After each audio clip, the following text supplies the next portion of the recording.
नमस्कार दोस्तों। फाल्गुन माह के कृष्ण पक्ष की एकादशी को विजया एकादशी कहते हैं। इस बार विजया एकादशी का व्रत 16 फरवरी को रखा जाएगा। इस व्रत को करने से विजय की प्राप्ति होती है।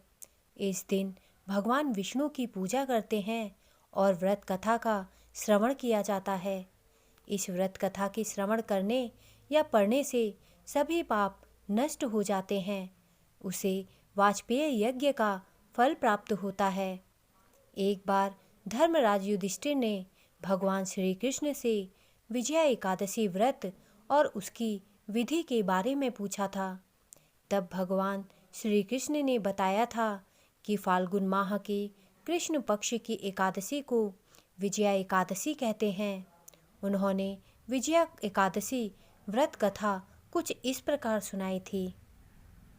श्री कृष्ण ने कहा कि एक बार नारद जी ने अपने पिता ब्रह्मा जी से फाल्गुन माह के कृष्ण पक्ष की एकादशी के बारे में पूछा तो ब्रह्मा जी ने कहा कि उन्होंने कभी भी इस व्रत के विधान को किसी से नहीं कहा है। विजया एकादशी व्रत सभी पापों का नाश करती है और मनुष्यों को विजय प्रदान करती है। यह सभी व्रतों में उत्तम व्रत है। ब्रह्मा जी ने कहा कि त्रेता युग में भगवान श्री राम को 14 साल का वनवास हुआ और उसी समय सीता हरण हुआ। इससे राम और लक्ष्मण परेशान हो गए। हनुमान जी ने सीता जी का पता लगाया। तब श्री राम वानर सेना के साथ समुद्र तट पर आए और विशाल समुद्र को पार करने की युक्ति सोचने लगे। तभी लक्ष्मण जी ने कहा कि हे प्रभु, यहाँ से कुछ दूरी पर वग्दालभ्य ऋषि रहते हैं। आप उनके पास जाकर समुद्र पार करने का उपाय पूछें। तब श्री राम वग्दालभ्य ऋषि के पास गए और उनको प्रणाम करके लंका विजय के लिए समुद्र पार करने का उपाय पूछा।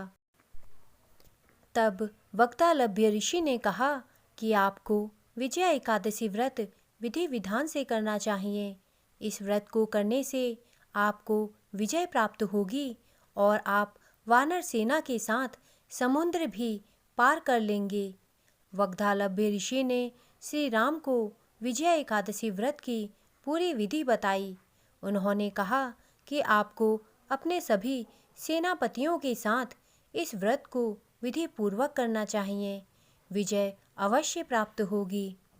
वग्दालभ्य ऋषि के बताए अनुसार प्रभु श्री राम ने अपने सेनापतियों के साथ विजया एकादशी व्रत विधि पूर्वक किया।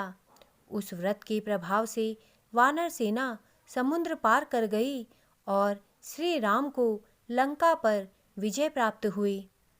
तब श्री कृष्ण ने कहा कि हे धर्मराज, जो व्यक्ति इस व्रत को करता है उसे अपने लक्ष्य में सफलता प्राप्त होती है, शत्रु पर विजय मिलती है। जो भी व्यक्ति इस व्रत के महात्म्य को सुनता है उसे भी वाजपेय यज्ञ का फल प्राप्त होता है। तो मेरे द्वारा दी गई जानकारी अगर आपको अच्छी लगी हो तो कृपया मेरे चैनल को सब्सक्राइब करें और मेरे वीडियोस को लाइक करें। धन्यवाद।